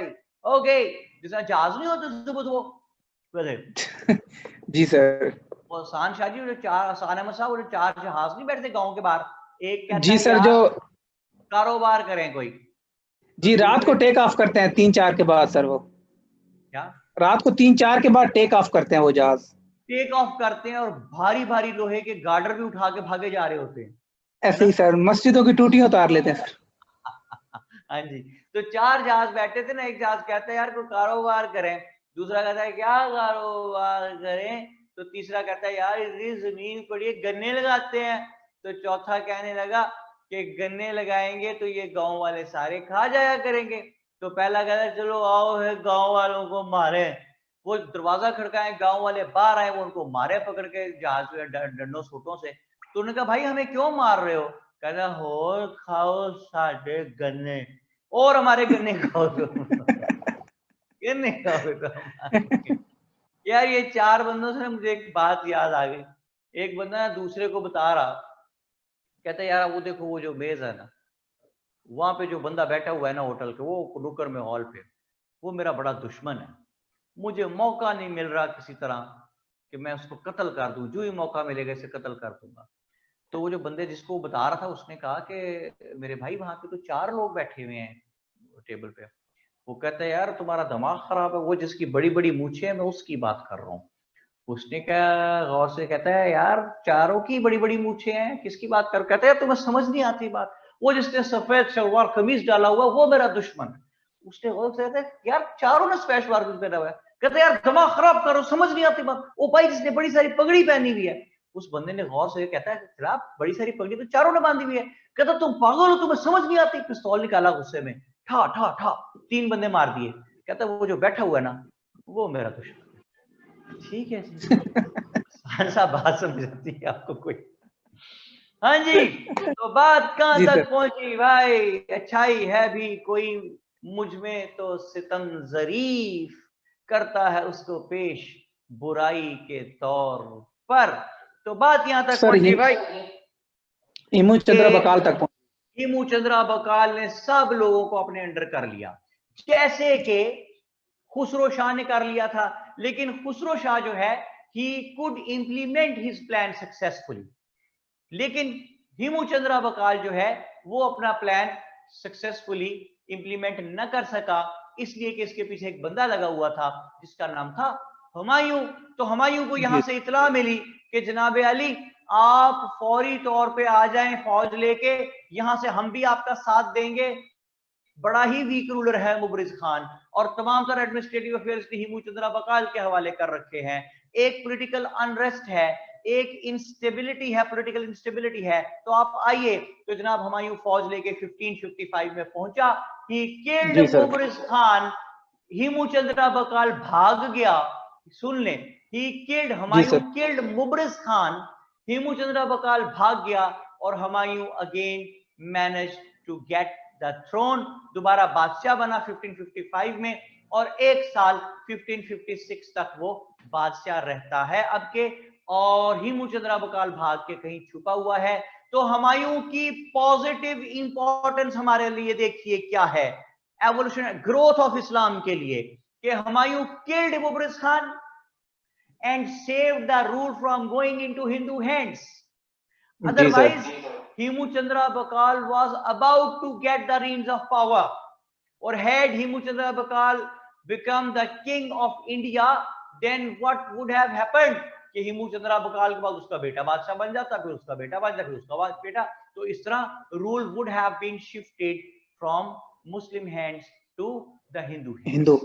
जी सर। तो जब रूलर हिंदू होता है तो सबसे पहला इंपैक्ट क्या आता है कि the people who are preaching Islam उनको रोक दिया जाता है। जी, उनके रुकने से क्या होता है कि नंबर ऑफ मुस्लिम स्टैग्नेंट हो जाता है, रुक जाता है एक जगह। पहला इंपैक्ट क्या आता है? रुक जाता है, फिर कम होना शुरू होता है जुल्म और सितम की वजह से नंबर ऑफ मुस्लिम। तो फिर later stages of the political history of the subcontinent में it would have proved vital कि नंबर ऑफ मुस्लिम्स बहुत कम होता। क्लियर हो गई जी कहानी? जी सर।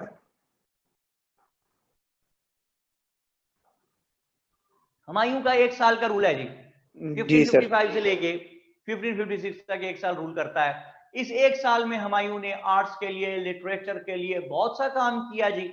और जी सर, एक बहुत खूबसूरत लाइब्रेरी तामीर करवाई जिसका नाम था दीन पनाह बिल्डिंग। इस दीन पनाह बिल्डिंग में हुमायूं ने बड़ी खूबसूरत एक लाइब्रेरी बनवाई थी, लेकिन Humayun was at the inspection of this particular building, जिस वक्त उसका पैर जो है वो छत पे से स्लिप किया और एक लम्हे के लिए उसे ये लगा कि वो फजा में महवे रक्सा है, हर तरफ बादल ही बादल हैं, लेकिन ये कैफियत बड़ी थोड़ी देर की थी। धड़ल करके आवाज आई जनाब हुमायूं धड़ाम करके जमीन पे गिरा, लोग भागे आए, कहने लगे बादशाह सलामत क्या हुआ है? तो उसने कहा यार पता नहीं, मैं भी अभी आया हूं। ठीक है जी सर। फर्क से पूछ रहे हैं नेम ऑफ बिल्डिंग लाइब्रेरी, दीन दीन पनाह पनाह बिल्डिंग। बिल्डिंग। हुमायूं गिर के सारा ही मर गया। ठीक है एहसान? जी सर, सारे का सारा मर गए। सारा मर गया। तो अब क्या करें? तो बादशाह किसे बनाए? बादशाह को उन्होंने बना दिया उस बच्चे को जो उमरकोट में पैदा हुआ था, जिसे बैरम खान लेके निकल गया था। हिज नेम वाज अकबर, और वो बनता है जी सर। बादशाह। जब वो बादशाह बना तो कुछ लोग कहते हैं 13 साल का था जी, कुछ कहते हैं 15 साल का था, कुछ कहते हैं 17 साल का था। तो मैं क्या कह रहा, छोटा था सर। छोटा था यार, हमने रिश्ता देना कितने साल का, ठीक है चलो। जी सर, बस छोटा था काफी। It was standard age boy Akbar वास। अच्छा जी। जी सर।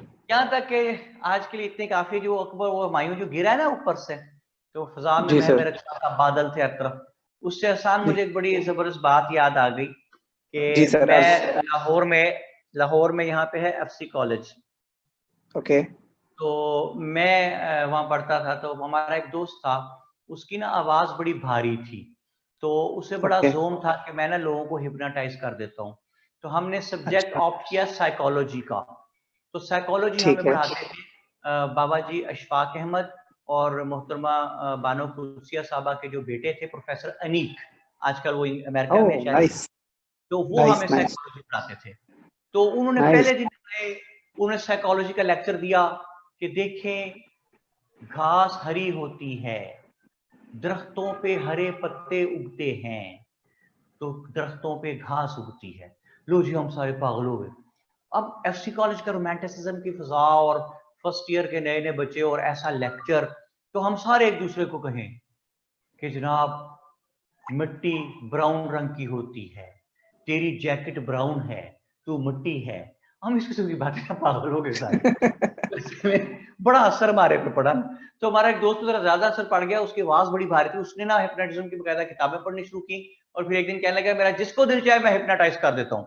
अच्छा मुझे भी बड़ा जोम था खाम खा के, मेरी आंखें बहुत बड़ी बड़ी हैं, मुझे कोई हिप्नोटाइज नहीं कर सकता, मैं आंखों से शहर में ले लूंगा। बच्चों को उल्टी सीधी करते रहे। तो जी। मैं जनाब एक दिन शर्त लग गई, सारे दोस्त बैठे हुए थे, उसने कहा मैं ना तुझे हिप्नोटाइज कर दूंगा। मैं कहा चल ठीक है, शर्त लग गई। उसका घर पास ही था गुलबर्ग में, तो हम 4-5 दोस्त ना इकट्ठे उसके घर चले गए।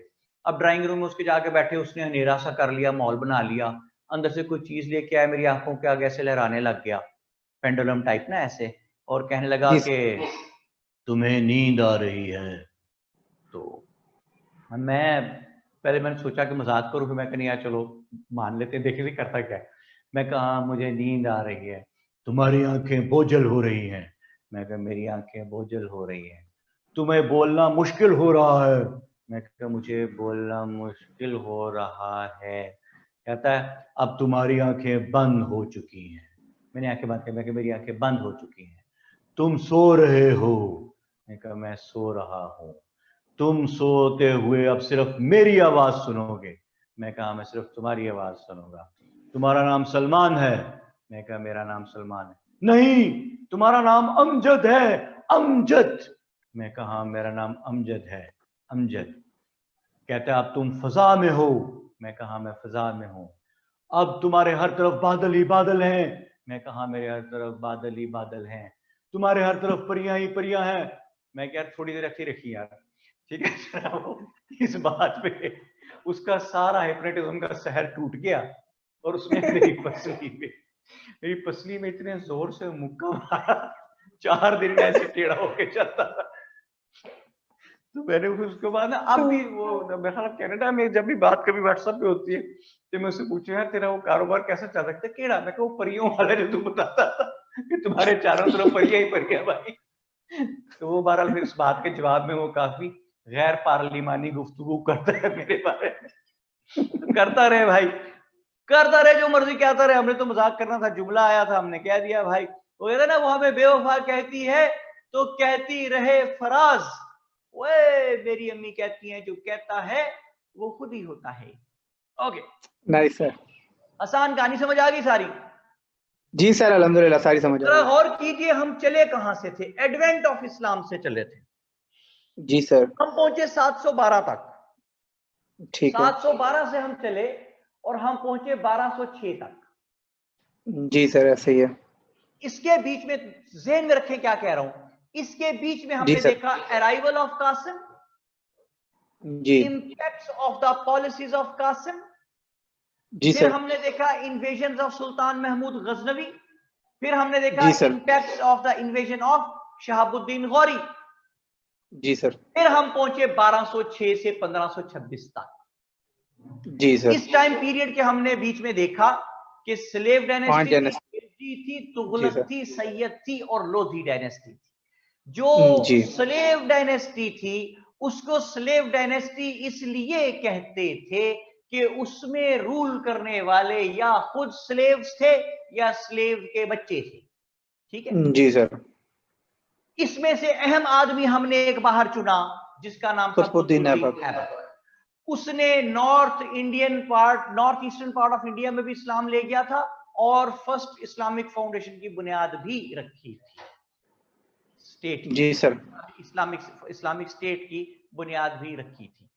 उसके बाद हमने देखा दूसरी डायनेस्टी जो कि 1290 से 1321 थी। इसमें मुबारक शाह और खुसरो शाह इस्लाम को ले डूबने लगे थे, लेकिन वहां आके बचा लिया तीसरी डायनेस्टी, तुगलक डायनेस्टी के फाउंडर गयासुद्दीन तुगलक ने, जो जी कि सर। पहले पंजाब का गवर्नर था। और उसने जब देखा कि ये तो इस्लाम को ले डूबने लगा है खुसरो शाह, बल्कि 1 year of Hindu rule almost इस एरिया को कह रहे हैं, सारे मुसलमानों को कत्ल कर रहा है, तो वो फौज लेके आया। जी। उसने खुसरो शाह को कत्ल किया and laid the foundation of Tughlaq dynasty, जो विच लास्टेड टिल 1414। इसके जी बीच सर। में हम देखते हैं कि 1397 में यहां एक पाई आया जिसका नाम था तैमूर लंग। उसने बहुत से जी। एरियाज बीच में से विन कर लिए तुगलक डायनेस्टी में से, और वहां पे अपना असिस्टेंट खिजर खान बिठा के वो वापस चला गया उज्बेकिस्तान, समरकंद। जी। खिजर खान ने जिस वक्त आखिरी तुगलक रूलर नसीरुद्दीन महमूद तुगलक फौत हो गया, तो उसने यहाँ पे सैयद फाउंडर डायनेस्टी की बुनियाद रखी, जो कि जी। 1414 से 1451 तक रहती है। कोई खास काम नहीं है इसमें, कोई इंपॉर्टेंट चीज नहीं है सिवाय इसके कि the rule remain in the hands of the Muslims.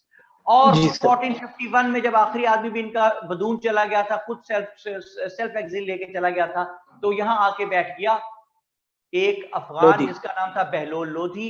He laid जी here the sir. foundation of Lodi dynasty, which lasted from 1541 till 1526। ये 75 साल का रूल है इनका।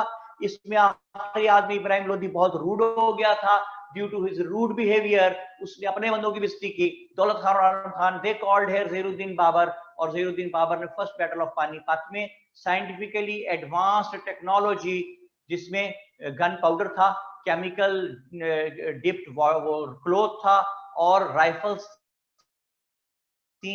He managed to defeat Ibrahim Lodhi and it paved the way for the long Mughal empire in the subcontinent. और हम पहुंचे हैं 1556 तक। It was the जी time sir. when the Mughals were in the Shughals। जी sir. ठीक है जनाब। जी सर। एक छोटा सा होमवर्क, बहुत ही छोटा सा होमवर्क दे रहा हूं मैं, ख्याल मैक्सिमम ओके। 3 या 4 मिनट का होगा, लेकिन ये आपकी जी सर। अंडरस्टैंडिंग बहुत बढ़ा देगा।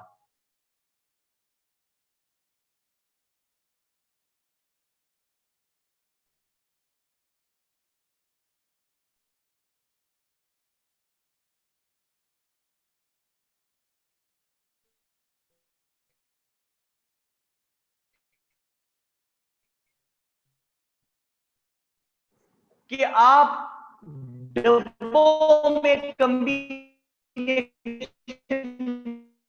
बनाएं कि किस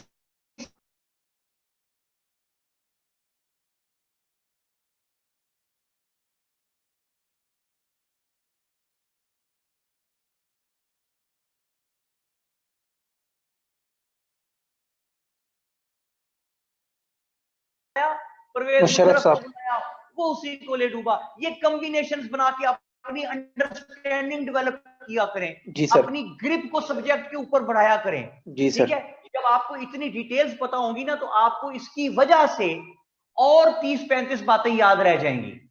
जी मेरी सर। टेक्निक को समझ रहे हैं आप, मैं क्या कह रहा हूं? जी सर। ओके, तो अब मैंने क्या कहना है, आसान फाइनल कर, लेक्चर सर को कंक्लूड कर। जी सर, इसके इसी चीज को कंटिन्यू करूं आगे? हवा नहीं यार, वो जो मैं कहता नहीं होता आखिर में, रिपीटेड, कंप्लीटेड एंड कंक्रीटेड। सर नहीं, रिमेम्बर नहीं है, सॉरी। नहीं कह सकता, मैं कहता हूं। So gentlemen, whatsoever we have tried to discuss till now, repeat it, complete it and concrete it, and never let it know to anybody else how simple it is. और सब कुछ क्या है हसन, बेकार है, बस you people are precious. कितने, we're very very precious. So try to take good care of yourselves and try to become what? The best possible sons or daughters of your parents. कि इसके अलावा ना दुनिया में ना आखिरत में कामयाबी का और कोई रास्ता नहीं है, और अगर कोई रास्ता है भी तो एटलीस्ट वो मुझे पता नहीं है। See you all next time. Keep flying and enjoying it. Salman Kazmi signing off. Thank you very much. Okay sir, thank you. खुदा हाफिज सर।